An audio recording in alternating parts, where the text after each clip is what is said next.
வணக்கம் மக்களே. இவ்வளோ பெருசாக இவ்வளோ வளர்த்தியே இருக்க இந்த கலங்கரை வழக்கத்துக்குள்ளே தான் நாங்கள் போகிறோம். உள்ளே போய் பார்த்து ஃபஸ்ட் டைம் நான் அவன் லைஃப்பில் போகிறேன். இது நான் எங்கே பார்த்தேன், இந்த இடம் எங்கே இருக்குது, யாரெல்லாம் இது போகிற விருப்பம் இருக்கீங்களோ நீங்களாம் இந்த இடத்துக்கு போகலாம் அப்படிங்கிற சொல்கிறதுக்காக தான் உங்களுக்காகவே இந்த வீடியோ மேக் பண்ணி நான் அனுப்பியிருக்கேன்.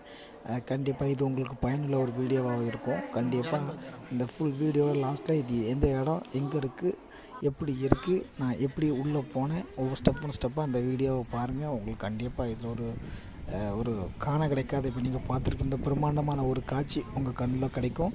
நீங்களும் இதை உணரலாம். ஒரு சொர்க்கத்தின் வாசலுக்கே போன ஒரு அனுபவம் உங்களுக்கு கிடைக்கும். நான் இந்த இடத்துல இருக்கும்போது நான் உணர்ந்த ஒரு உணர்வு இருக்கு இல்லையா, அந்த காற்று, அந்த ஒரு இயற்கை, அந்த ஒரு வியூஸ்லாம் வாழ்க்கையில் வர எங்கே போனாலும் கிடைக்காது அப்படின்னு சொல்லலாம். அந்த மாதிரி ஒரு ஃபீலிங்கை தான் நான் உங்களுக்கு சொல்ல போகிறேன். இன்னும் இருக்கு இல்லையா, நீங்கள் பார்த்துட்டு இருக்க இந்த கலங்கரை விளக்கத்துக்குள்ள தான் நம்ம போகிறோம். இந்த கலங்கரை விளக்கம் எங்கே எப்படி இருக்குங்கிறத நான் கண்டிப்பாக உங்களுக்கு சொல்கிறேன்.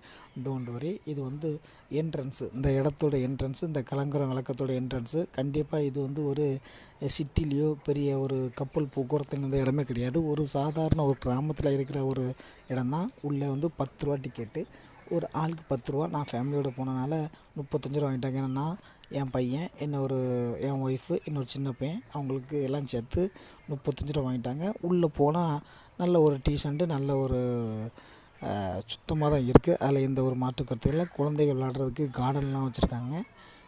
கார்டன்னா நல்ல நீட்னஸ்ஸாக இருக்குது. உள்ளேயே கோழி, சின்ன சின்ன வளர்ப்பு பிராணிகள்லாம் இருக்குது. அதுவும் நம்ம பார்க்க முடியுது. அதனால் என் குழந்தைங்க டக்குன்ட்டு விளாட ஆரம்பிச்சிட்டாங்க. சரி, என்ஜாய் பண்ணிட்டோம் அப்படின்ட்டு நானும் விளாட விட்டேன்.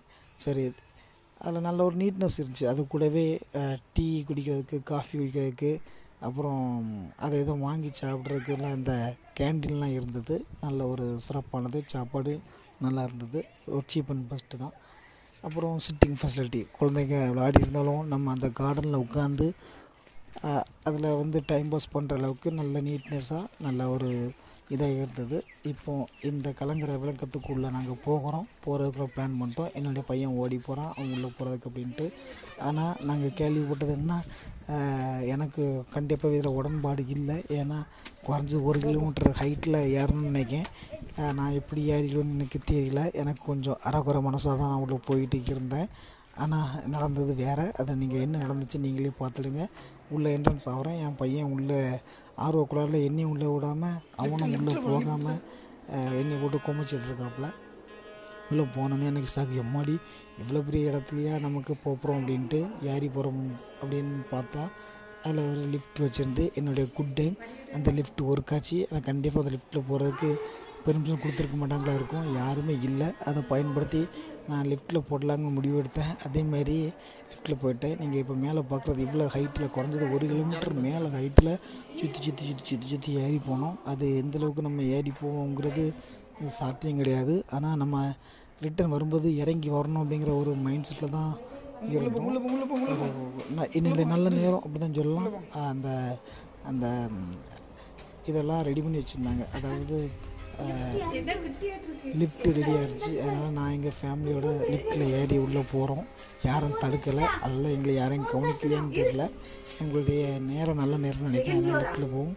ஆனால் இல்லைன்னா குறைஞ்சது ஒரு 2-3 மணி நேரமாட்டு படியில் ஏறி போக வேண்டிய ஒரு சூழ்நிலை இருக்கும். அந்த சூழ்நிலை எங்களுக்கு கிடைக்கல. லிஃப்ட்டில் போகணும் அப்படின்னு தெரிஞ்சோடனே என்னுடைய குழந்தைங்க கடுமையான ஒரு சந்தோஷம் இருந்துட்டாங்க. சரி, இந்த எப்படி நாங்கள் மேலே போகிறோம் அப்படிங்கிறதையும் உங்களுக்கு ஒரு சொன்னாச்சு.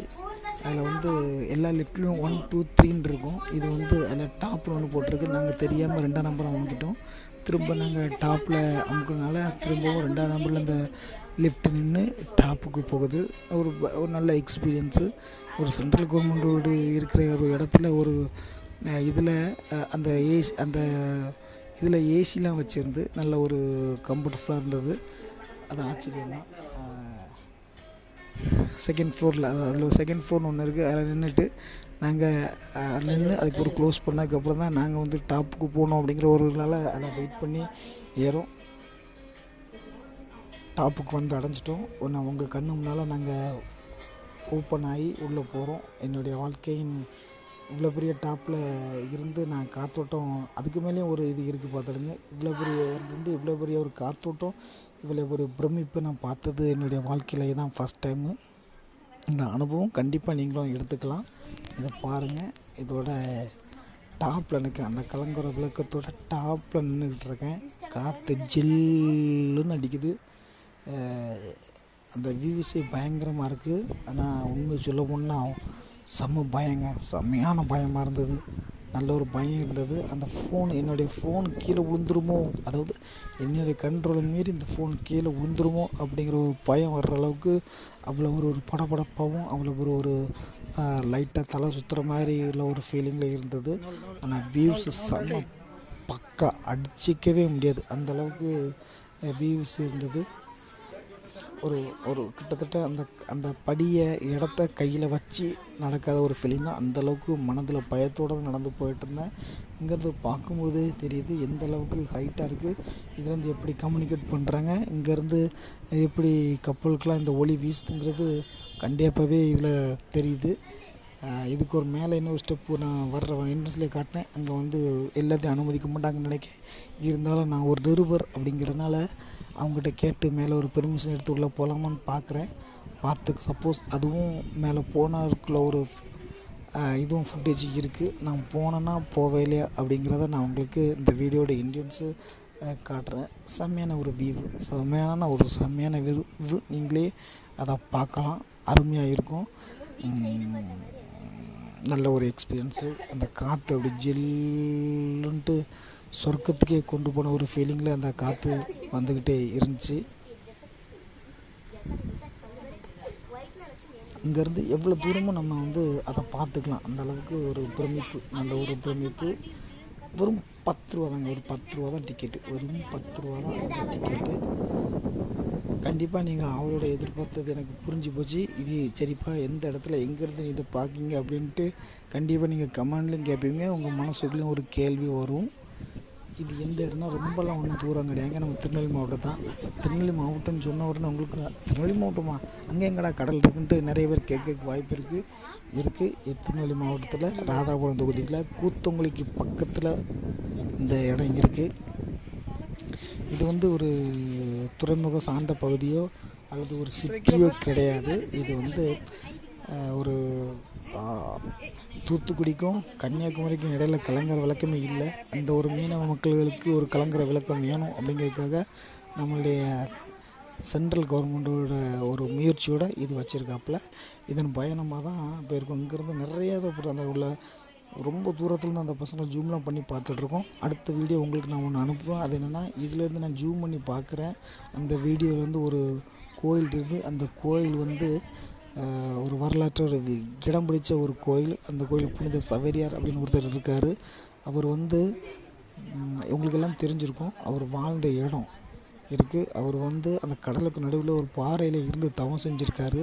அந்த தவம் செஞ்ச இடத்தையும் நான் உங்களுக்கு அடுத்த வீடியோவில் நான் காட்டுறேன். அதில் என்ன ஆகுது அப்படின்னா, அதில் ஒரு சிலுவை இருக்குது. கடலுக்கு நடுவில் ஒரு சிலுவை இருக்குது. அந்த இடத்துக்குள்ளே தான் தண்ணிக்குள்ளே போய் அவர் தவம் செஞ்சு அங்கே இருந்து அந்த கோயிலையும் நான் காட்டுறேன். அடுத்த வீடியோவில் கண்டிப்பாக அது வரும். இந்த எப்படி இருக்குது கொஞ்சம் பார்த்து சொல்லுங்கள், எப்படி இருக்குன்னு சொல்லுங்கள். இந்த அனுபவம் இவ்வளோ ஹைட்டு அந்த மாதிரி வியூஸ்லாம் நீங்கள் பார்த்துருக்க வாய்ப்பு இருக்குமாங்கிறது தெரியல. கண்டிப்பாக நீங்கள் போனோன்னா நான் சொன்ன இடத்துக்கு நீங்கள் கண்டிப்பாக வரலாம். இங்கே வெறும் 10 ரூபா தான் செலவு. உள்ள என்ட்ரன்ஸ் ஃபீஸு. 1 மணி நேரம் அலோவ் பண்ணுறாங்க. நம்ம மேலே ஏறி போய் வியூஸ் நம்ம மேனேஜ் பண்ணிக்கலாம். 1 மணி நேரம் அலோவ் பண்ணுறாங்க.